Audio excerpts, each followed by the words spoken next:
Good morning, Matt Groover here. I don't know how much you have thought about serving others. I know that I've been self-serving a good portion of my life, and there's certain things I need to do in my life to accomplish the things around me that regard me. But as I ponder serving and helping others do things, or helping others accomplish things, or maybe serving behind the scenes in ways that are never really noted by anybody else, there's a capacity to serving that God puts his seal of approval on and fulfills in his son Jesus Christ. You know, Jesus makes a statement in Mark chapter 16. He talks about the rulers of this world and Gentiles lording it over them.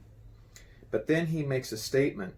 He says, "Not so with you. Instead, whoever wants to become great among you must be your servant, and whoever wants to be first must be slave of all. For even the Son of Man did not come to be served, but to serve, and to give his life as a ransom for many." And you will want to read Isaiah 53. You would also want to consider Philippians chapter 2, verses 1 and forward. There are numbers of places where we see serving take place. We look at Moses, we look at David, we see others, the disciples who served in sharing the gospel, and we see servants today. But there is a capacity to serving that elevates greatness in the human element. And it's a mystery to me, frankly. But there's something about it, and I believe one of the great reasons is that humans need to see others serving in order to learn how to not be selfish. And God is very aware of the human element. He knows that innately in us, we need help in that arena. And at least I need help. And there's something about serving that helps me to shift my energies from seeing something and complaining about it to seeing something and serving into change, the very change that I want to see.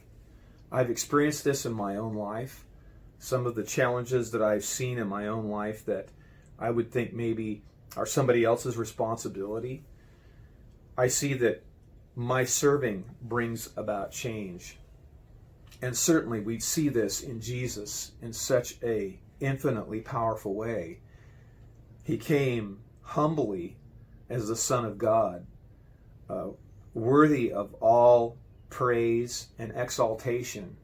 And yet we find him doing things that others simply would not do. The classic example, of course, washing the disciples' feet after a long day out in the dirt there in the upper room on a holy day, and no one has taken thought for that. And yet we see Jesus, who goes and gets the bowl and the towel, and he goes and he takes care of a duty that certainly was not his to do, but he was humble as the Son of God to do such things, and then to take on the sin of the world, which was not his to take.